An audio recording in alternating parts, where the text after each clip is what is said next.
PoK మీద పాకిస్తాన్ నరమేధం సృష్టిస్తుంది.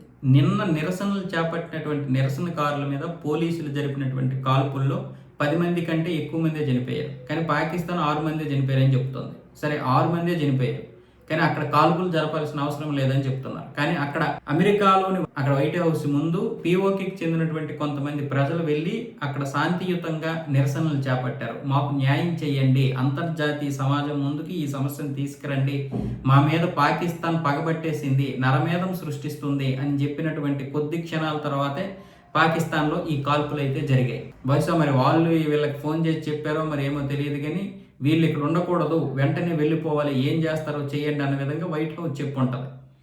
So ఆ విధంగా ఇక్కడ పీఓకేలో కాల్పులు జరుపుతున్నారు. అయితే ఇక్కడ దీని గురించి భారత్ కూడా స్పందించింది.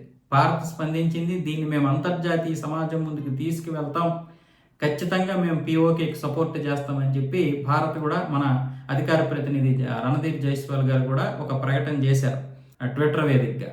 సో ఈ నేపథ్యంలో మన యొక్క దౌత్య కార్యాలయం పిఎంఓ కూడా దీనికి సపోర్ట్ చేసింది. అంటే ఇప్పుడు పీఓకే గురించి భారతదేశం కూడా ఆలోచిస్తుంది, దీనికి సంబంధించినటువంటి ఏదో పెద్ద ప్లానే చేస్తుంది. అందుకే ఇప్పుడు పాకిస్తాన్కి ఒక విధంగా మంట, భారతదేశం మధ్యలోకి రావడం ఏంటి అనేది.